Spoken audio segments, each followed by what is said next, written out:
Hello, Fallen Dragonite here again. Today we are looking at one of the Siege leader class figures, but a lot of people just put leader in quotations for reasons we will find out eventually. But for now, this is leader class Shockwave. And looking at his massive battleship mode, it is just a nice looking battleship. Something you'd probably see out of Macross or Gundam, or I'd say more Gundam because Macross has a lot more guns on it, I would think. And speaking of guns, that thing right on the front looks like that thing can bust a planet open, much like the BFG 10,000 Doom Eternal. Yes, I know a lot of you probably saw me stream that. Anyway, that is nice molding, clear plastic here, here, and here.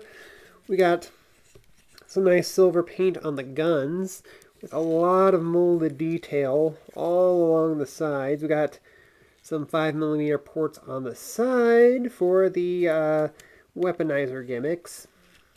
We have some clear plastic up here, which is obviously going to be Shockwave's chest. Kind of seems out of place, but you do what you can. Got some nice silver paint right here, some nice molded detail on the bridge, which has Shockwave's eye, and it is, of course, light piped very nicely, I might add. We got big guns right here, picked out in silver paint. We got his smaller guns right here, which of course look like his arm cannons, or his arm cannon, of course. We got silver paint right here. This is painted, of course, because you can see it's more of a dark gray plastic underneath with silver paint. All these thrusters molded in very nicely on the back, and of course we have to call this Macross missile spam on the back. So yeah, I really like this ship mode, but we are going to have to take the extra bits off. So that comes off. These have to be yanked off. Now then, as I yank them off, I'm going to show you something. There is a slot and a hole here, tab, and peg. So these fit in nice and secure like, and when we pull this off, and yeah, you might not notice, but that came off way too easily. Hole there, little tiny hole there, little peg there, big peg right here. This is more for the blast effects that you can put on these figures, but it also acts as a second holder on this piece, which we will get back to eventually. So let's take the other side off. So they're nice and snug on mine, but again, I'll get into that later. And there we have the lesser battleship mode, and this doesn't really look as impressive.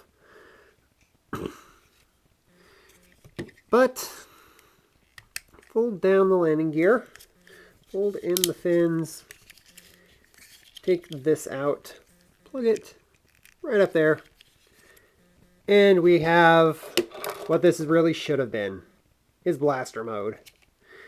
Yeah, parent groups do not like toys that turn into guns that kids can carry around. Handle's kind of short. Even a kid's hand probably wouldn't be able to hold on to this pretty well. There are fan modes where you can get a more secure handle and actually attach the rest of these bits onto it, but I'd say this is about as good as we're going to get. Now then, there is something I want to mention while I got this in this mode. There is a black and gray repaint of this based off of more of the original toy that Shockwave was based on, the Galaxy Man, I believe it's called. It was only available online, but this is the retail version we're looking at. So if you want a more black and gray version, there is that. So without further ado, let's get him into robot mode. Gotta split this. with that too. Fold these down like so. And then we fold these panels in, making sure that these line up and peg in like they're supposed to. Sometimes it gives me a little trouble. You gotta make sure you get the right angle in. Rotate the thighs. Then we come up here, make sure we unplug this. Split this completely down, and my background's starting to shift there, so I better realign it. Fold down the arms, fold this up, 2 tabs, 2 slots. Make sure to accordion that on his back like so. Take the hose, plug it into the back of his arm, flip out the robot mode head, and make sure those 2 tabs go into the slots back there. And there we have Shockwave in his robot mode. And yes, let's address the size. This is, of course, the leader class price point Shockwave, but we take a look at the previous leader class, Titan's Return Overlord. Yeah, he's not really leader class size, is he? Let's get another figure out here. Siege Megatron. And Megatron's just a hair higher than Shockwave. So he's about Voyager sized. But let's get another figure out here. Let's get another leader class from the same line. And there is Astrotrain. Now then Astrotrain has all of his extra bits on, so he's a little higher, but without it he'd be about the same size as Shockwave. I have addressed this in the Astrotrain review, but yeah. You're not really paying for a big leader class size figure. You're paying for a Voyager figure with a ton of accessories. Now let's talk about those accessories. All of these bits do have a mode we can put them in right now. Gotta make sure we tab this in place. There we go. Now we take the fins, fold them all the way down, whole peg, make sure that the cannons are inside like so. They need to fit nice and snug in there. You see there's a tab here, there's a slot there, so as we put this one in, we also got to make sure that we tab it in place like so. And finally we take these bits and plug them into the sides like so for a little drone slash hover sled that Shockwave can actually ride on, although there we go. Shockwave riding on his little hover drone thing. Nice little way to use it without the second mode just yet, but you might notice there's a problem. Yes, I did that on purpose. Hang on, I'll recover that, but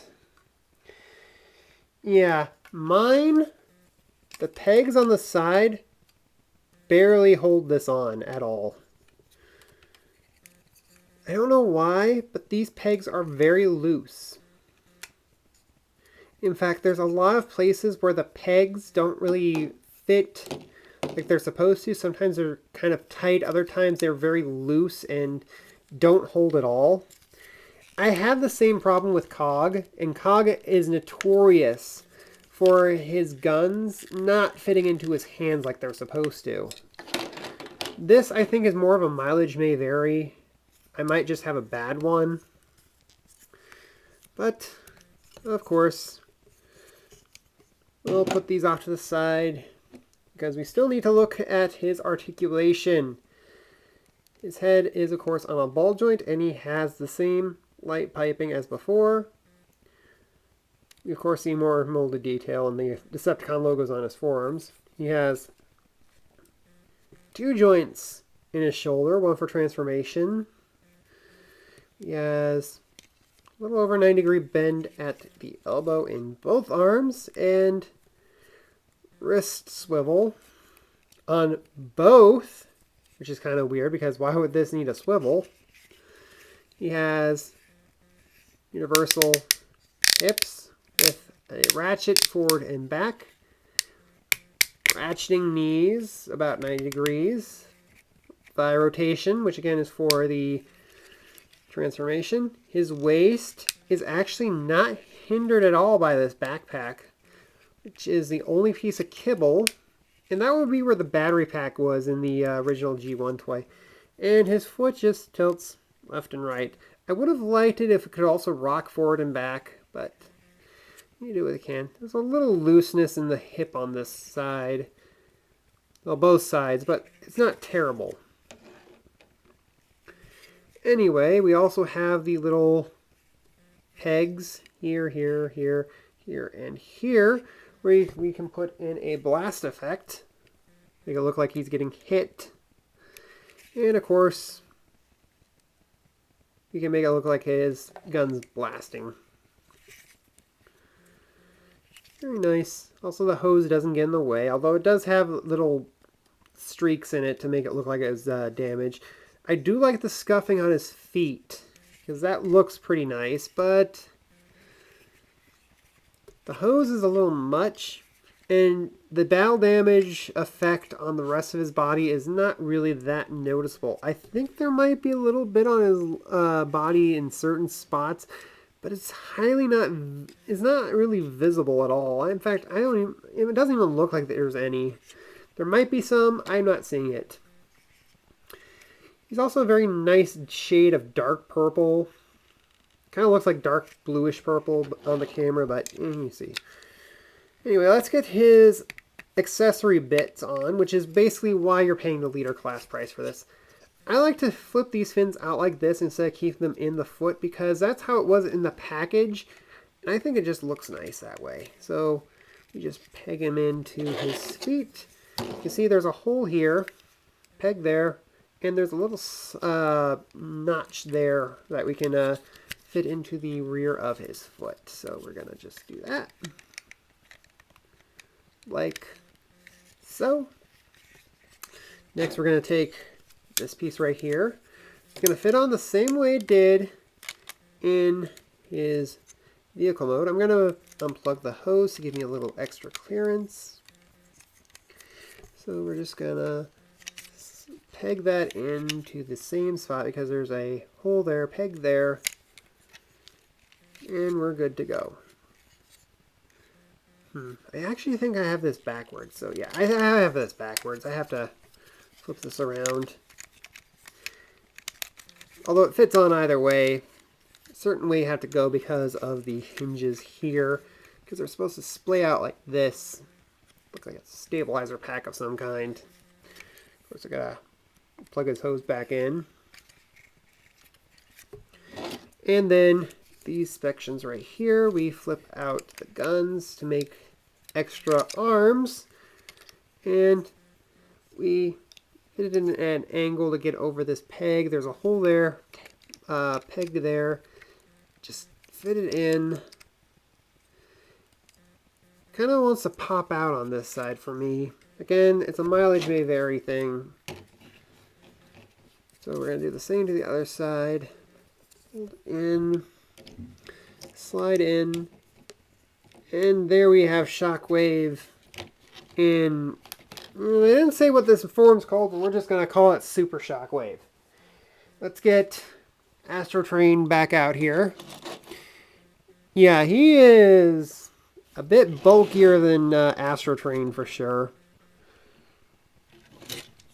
Anyway, arms are kind of weird on the extra arms because there's a hinge here, which is forward, back, and it rotates, and then there's a hinge here.